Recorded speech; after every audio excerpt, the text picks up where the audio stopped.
Hello, everybody, and welcome to another Coaches Panel discussion with our GK Icon Academy's Coaches Panel discussions. My name is Eric Eisenhut, and today we are fortunate enough to have two awesome guests. I am very excited to be able to introduce to you first Dan Ball.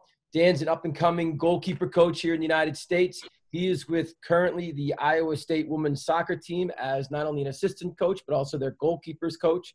Prior to that, he was with Bowling Green and while at Bowling Green for his 2 years in 2018 and 2019, they were fortunate enough to win the Mid-Atlantic Championships. So Dan, welcome, sir. Awesome. Happy to be on here. Awesome. Yeah, great to have you. Great to have you. And also with us today, we are fortunate enough to have, excuse me, Lloyd Yaxley.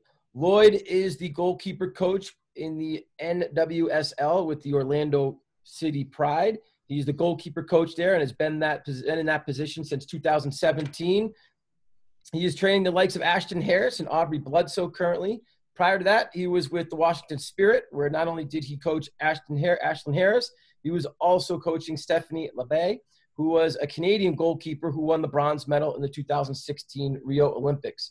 Lloyd's also on our U.S. women's national team staffs at the U23 and U18 levels and has even been called in to serve at the senior level. Lloyd, welcome, sir. Thanks for that crazy love there, bud. Lloyd, your resume is incredible. It's way better than mine. Well, Dan, based on what I'm hearing and what I know about you, your resume is going to be there very quickly at a much younger age than Lloyd. I hope so. Guys, let's get right at it here. Lloyd, first question is going to be directed at you, sir. This topic is really crafting a goalkeeper's super strength. And before we get into how that happens, let's define the why and the what. Like, what is a goalkeeper's super strength? Yeah, I mean, it's a little bit scrappy, I guess, the way that I would describe it, because I think all it really is basically the goalkeeper putting their own twist on how they are successful with the position. You know, Edison is a great example. Like, he dominates with his feet, and you know that is an integral part of his game. You know, on the women's side, obviously Ash is a good one for me to speak about because I know her pretty well. Is her ability with breakaways and 1v1 scenarios is like a real super strength of hers. So it's something that they're known for. It's something that people recognize as a big ability of theirs, and it helps their team like get through it and be successful within games. Sure. Dan, do you see that super strength being developed at the collegiate level, or does that start sooner? I think it depends on the club and the location. There are specific clubs and specific goalkeeper coaches that do that really, really well. There are environments, Eric, that we hunt down and try to tap into. You know, there are a couple of clubs in the Midwest that really hone those super strengths at an early age, and then thus when they get to college, the ability to further strengthen those strengths is much easier because they're way more receptive and they know their body way better. Yeah. Lloyd, you've been working with Ashley for a long time now. And did she have that ability and that skill set in the one-on-one situation? Or is that something that was created with work with you and film that you may have seen and just seeing her natural habits? Was that something that you developed or she had prior to coming in? Or obviously it's a constant sharpening of the tools, so to speak, I'm sure as well. Yeah, so when the previous league folded, she went and played in Germany. And you know, this ability of hers isn't something that just happens over 7 days. She had like she puts a lot of what's the word I'm looking for? She puts a lot of positivity behind the coaching that she got in Germany towards that area of her game. And then when we met in DC, we just started strengthening it and defining it a bit more and being a bit more scenario based and I guess rather than going into autopilot for the same type of save in that situation, it's all right, well, you have this, let's use it in these parts of your game, but maybe there's a different technique that will be better for other areas for it to be successful. So I think now she's really sharpened that, and you know, that's something that she puts her hat on. Yeah. Dan, with the collegiate game, what are some of the super skills that you see, or some of the super strengths that you see in some of the goalkeepers that you're working with? I think it depends. With a little bit of luck, the young women that are arriving college are confident. I think this would be really easy to talk about, like physical, technical strengths, but I think a super strength can be confidence, especially recruiting at this level. You know, we're looking for people that have won. And thus a super strength might be the ability to affect a game with your confidence and your presence. So have you won a national championship? Have you won, you know, your league? Have you won a high school or a state championship? Those are tenets and strengths that I think are really, really important and would be really easily overlooked. You know, we could sit here and talk about the ability to launch a ball 40, 50 yards on a dime. But confidence is something that's really, really tough to coach. And if people are bringing, you know, their narrative and their experience into our environment, everyone's going to benefit. Yeah, I agree with that. And that is definitely something that's very difficult to coach, just coaching a lot of academy kids myself, and even into the college game. You see kids struggle even in the collegiate level. And I know it happens, Lloyd, probably in the professional level as well, with confidence. You know, everyone can have their confidence shaken every once in a while. So that's definitely something it's hard to teach is for sure. What I want to get into now, fellas, is the 5 pillars of designing the super strength. And specifically, I want to speak to the all of them, but obviously I want to start with the design. But most importantly, I want to get into, how do you determine what that super strength is so you can begin to design? And Lloyd, I'm going to start that with you, if I could. Yeah.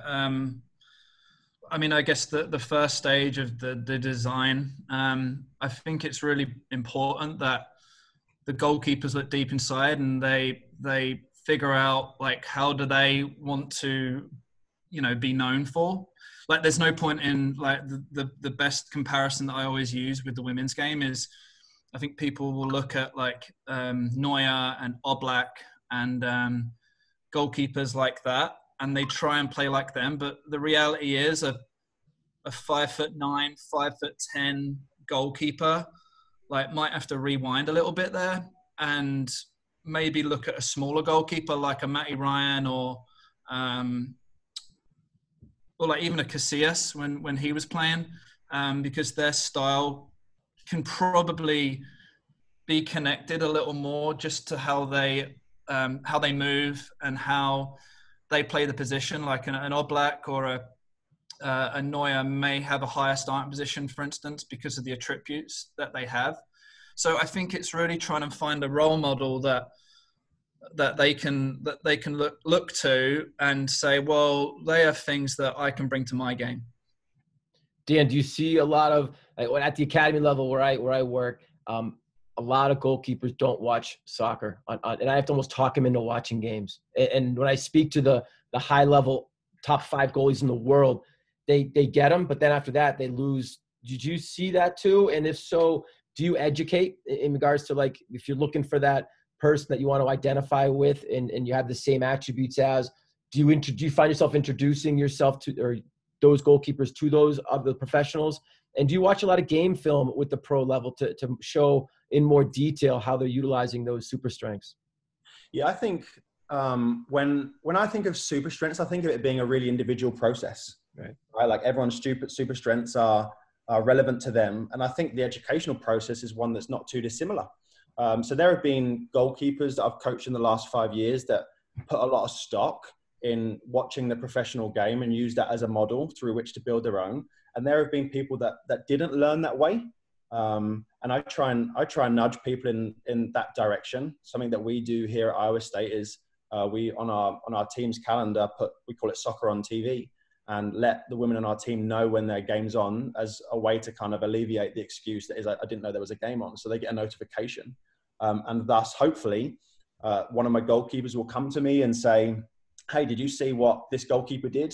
I actually coached a young lady at Bowling Green called Kathleen, and she was incredible. But she was incredible because she was so intentional. And over the last week with the NWSL returning, our Instagram, like, DMs have just been firing back and forth with her sending, did you see what this goalkeeper did? She could have done this. What are your thoughts on this? And thus that serves as the foundation through which we can kind of cultivate those super strengths.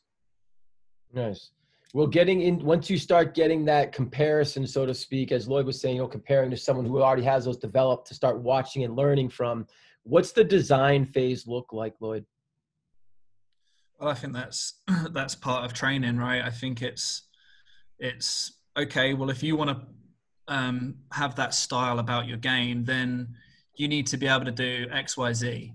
And if you can't do X, Y, Z, then maybe we need to regroup and go, look, that's no good for me, and I need to like maybe find a different role model that I can start evaluating, because there's no point in, I want to play like Ash, but you can't make a split save, because that's a massive part of her game.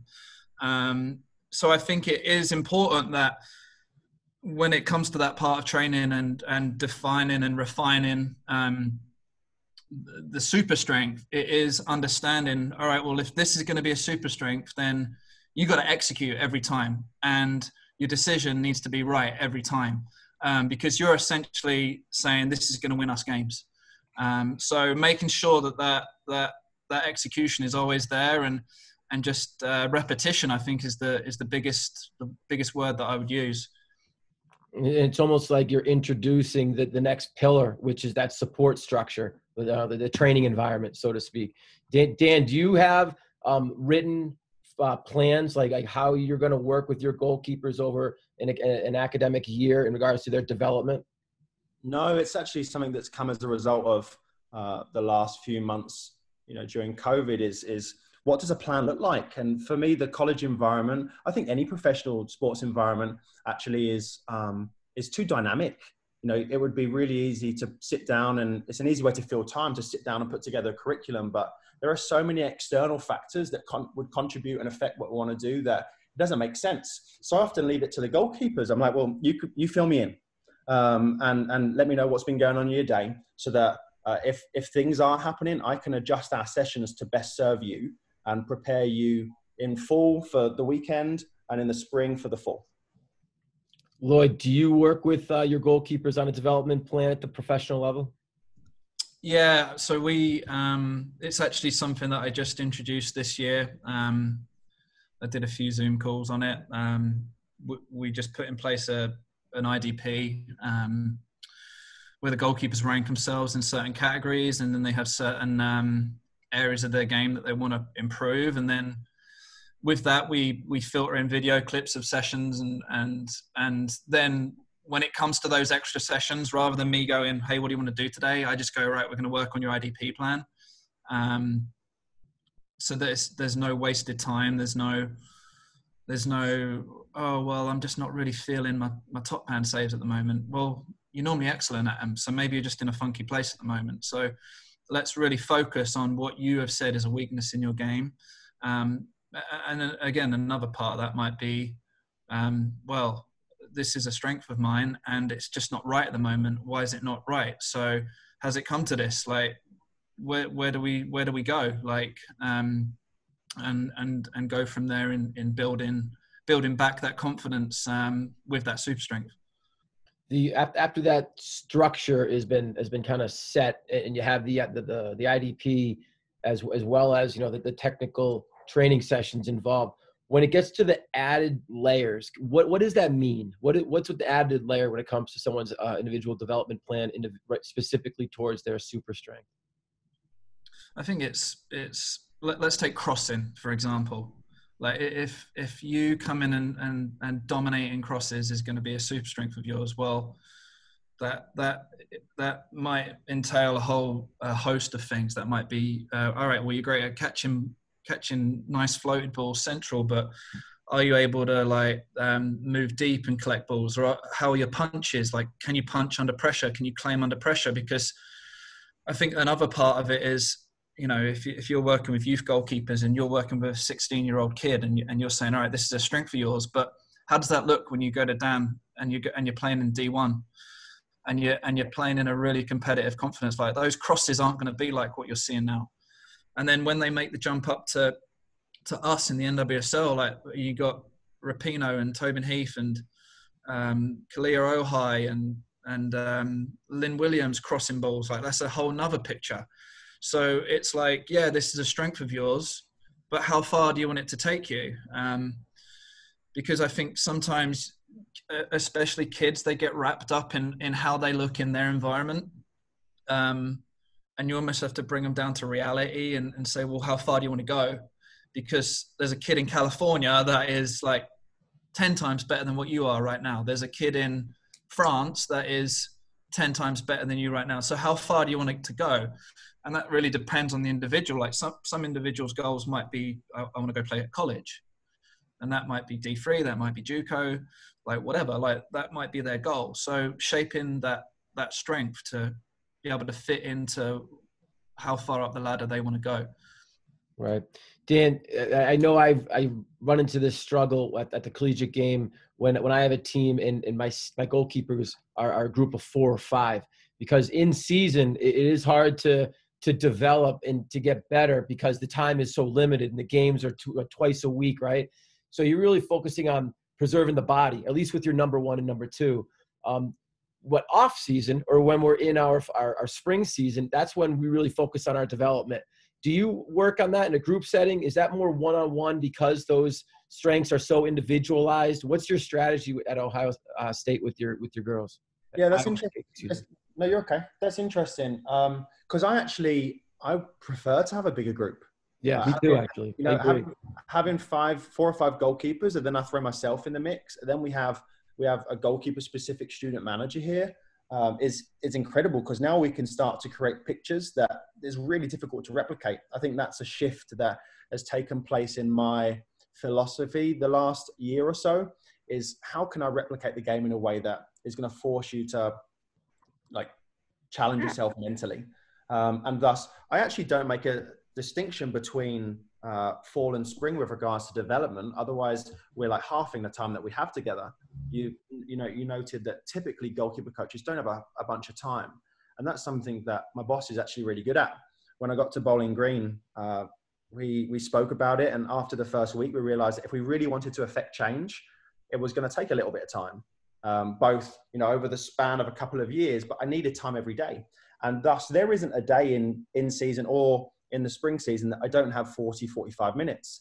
And thus I can really start to hit home some certain things. And, something that's come as a result of the Zoom calls that I've been in is I'm going to remove myself from some of the sessions and understand that may cause the session to deteriorate. But over the period of time, like the young women that I have the opportunity to work with are going to become the drivers in those sessions, as opposed to relying on my energy, which is going to better translate to the game, which is going to, as Lloyd say, affect our ability to win. Yeah. With your group of, say, 5, do you in season focus mainly on the number 1, number 2, or how do you go about prioritizing what the training details are of developing these super strengths with your group? Yeah, I think that's a really interesting question. I think it's tough. Like, it's really tough. You say that the season happens fast, or a couple of games every week. I would like to think that I don't prioritize.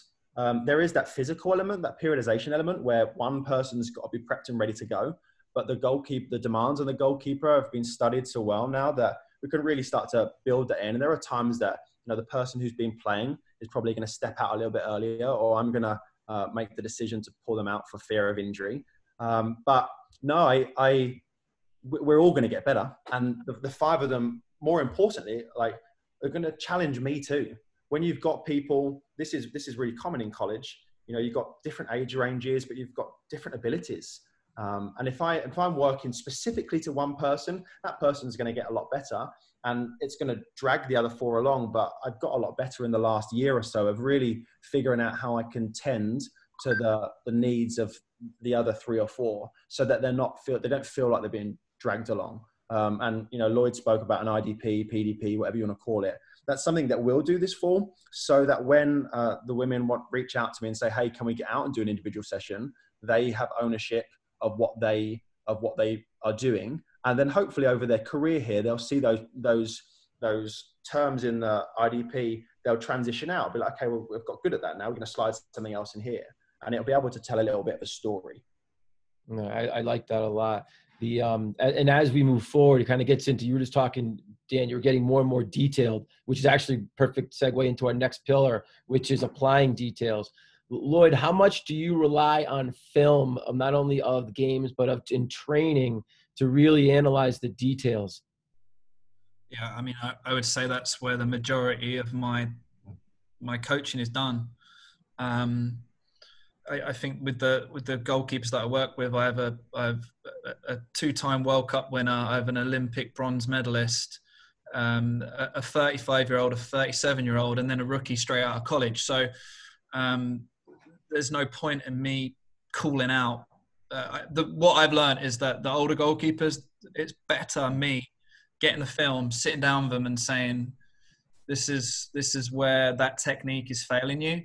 Than it is there and then going, you're too wide in your set position or something like that. So video is a massive part of how I teach. I think especially, I think a lot of people are visual learners. So I think it makes a lot more sense when you press play and you go, what's your right foot doing? Or something like that. So yeah, it's a key part in the learning process, even with the professionals. Yeah, especially in today's YouTube world where everyone's on their phone or doing something with a screen in front of them. It is a natural tendency to want to watch video. Dan, I see in my younger goalkeepers that they don't have access to the film like they should, and therefore the learning from that is handicapped. With your goalkeepers coming in, do you find that they've already been studying film, or do you find that that's something that's new that you have to introduce them to? I think it depends. I think there are certain clubs that do it really well. I think there are parents that have the ability to invest in those things. I think there's undoubtedly a transitional period. When you come to college, you more often than not have moved away from your family and you're dropped in the academic setting and you're meeting new people. And then we as coaches are expecting you to pick it up and get moving really quickly. So the film process is actually something that we've invested a lot in here. The last month, we actually just got a brand new camera system, which is going to afford our ability to take, for the women to take leadership of their education themselves. Not too dissimilar to Lloyd. We'll sit down with a group of goalkeepers and talk about specific moments, but we're also going to give them the opportunity to come to us and say, hey, this is what I've seen, because I don't have the ability to change a whole bunch in a game. So if you can see it, you can diagnose it, then you can probably prescribe something to fix it. And if that's the approach that we're taking 4 or 5 days throughout the week, then the opportunity for them to see their body in that third person perspective in the middle of the game, that didn't quite work, or I'm not kicking it very well. How am I going to remedy that really quickly so I can affect the change later on in the game?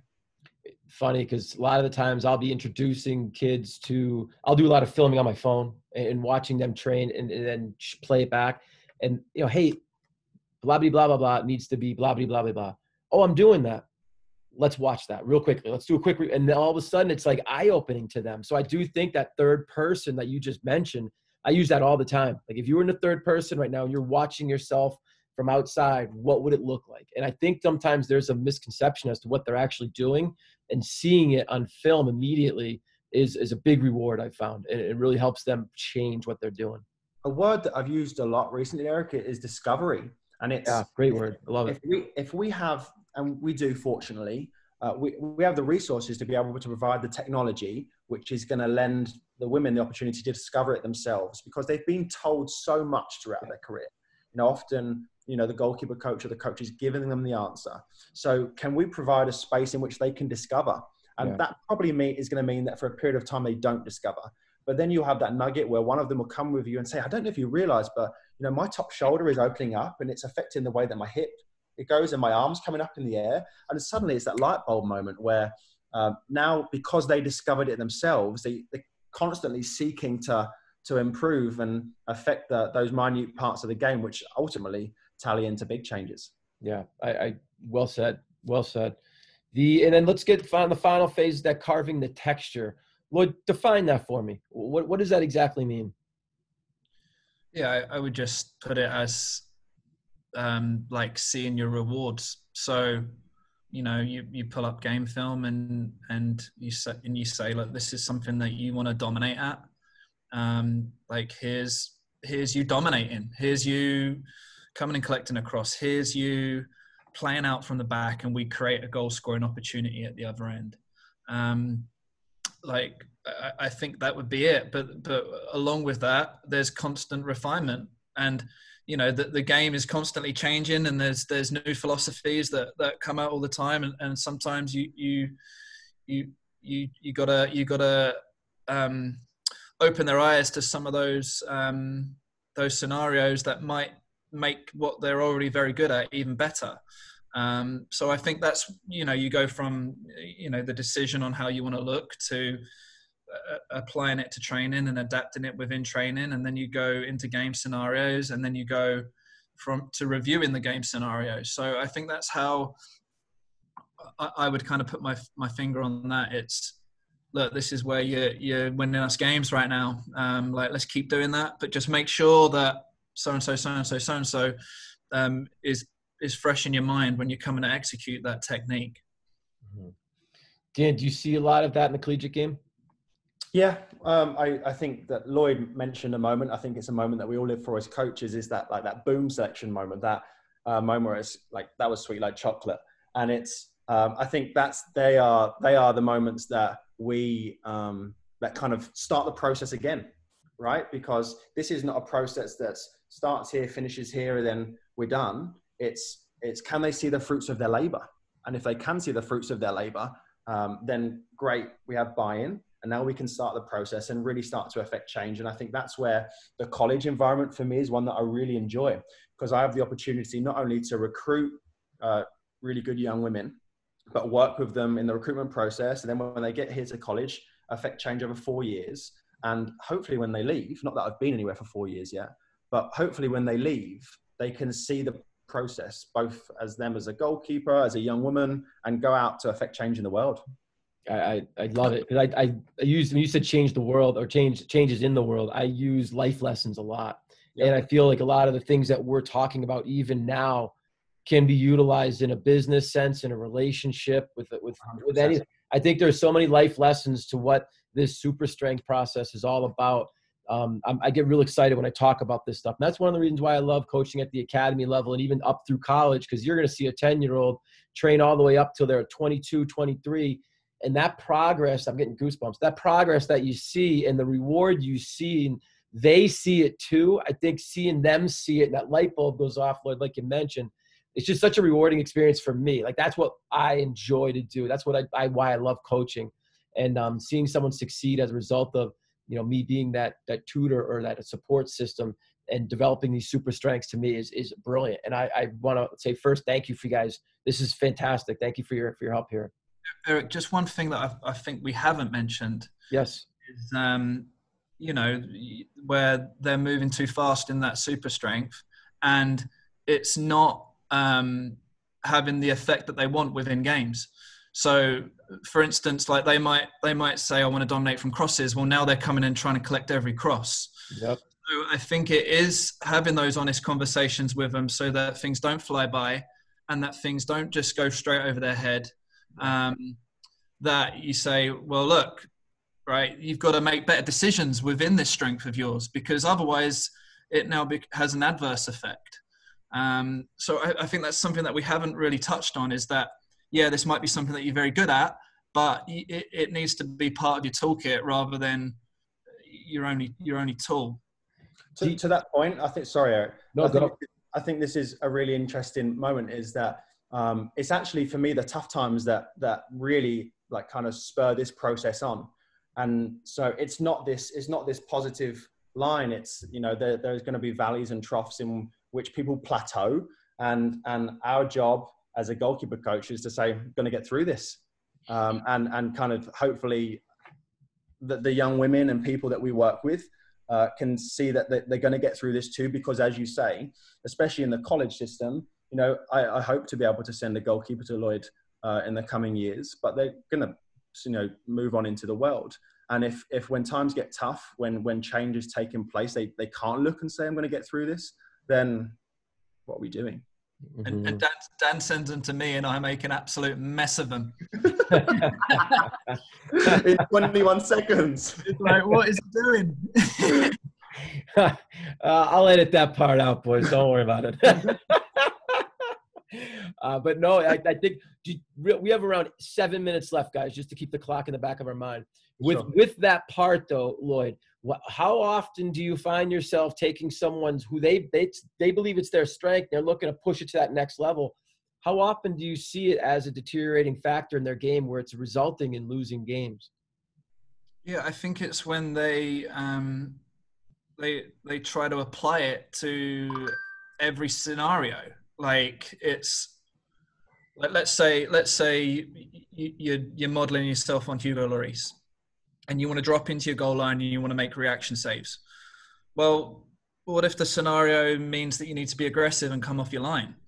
Like, are you being true?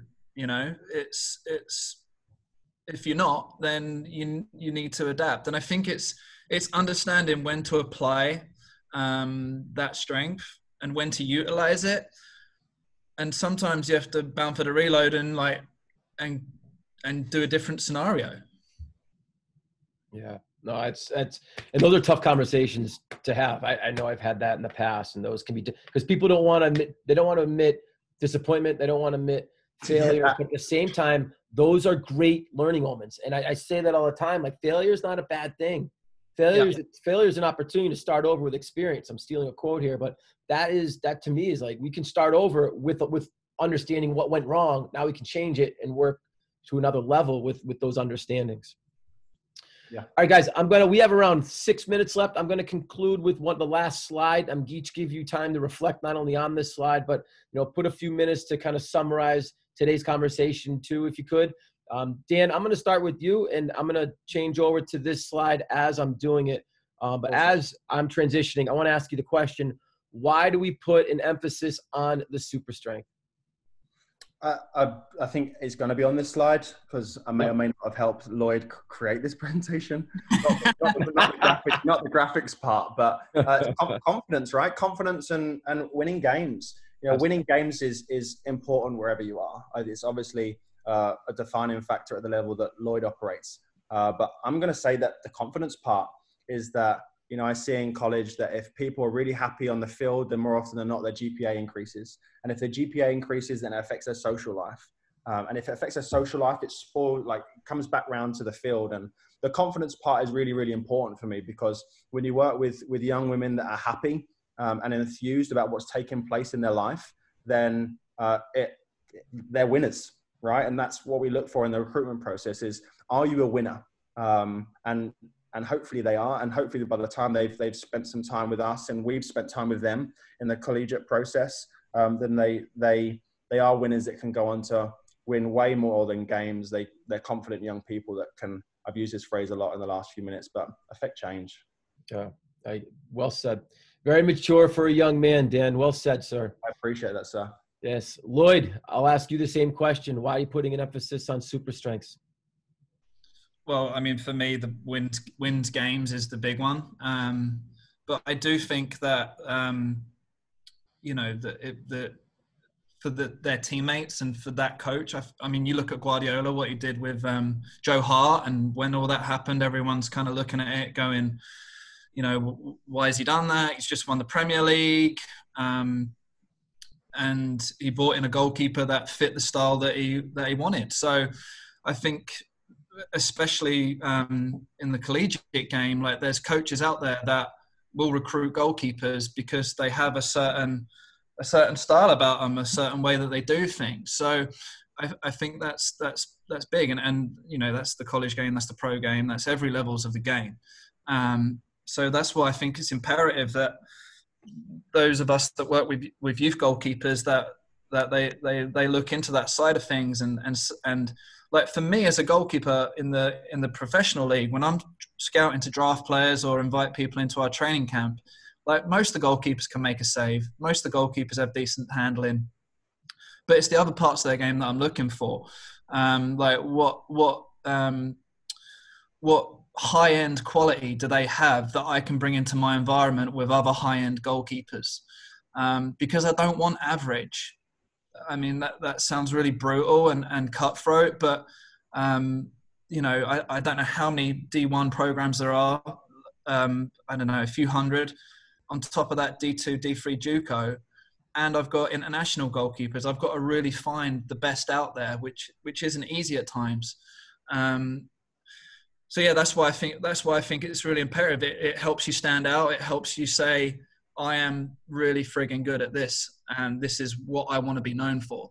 I don't just want to be this bland, beige, like, do you really like it kind of goalkeeper. I want to be this goalkeeper that really stands out.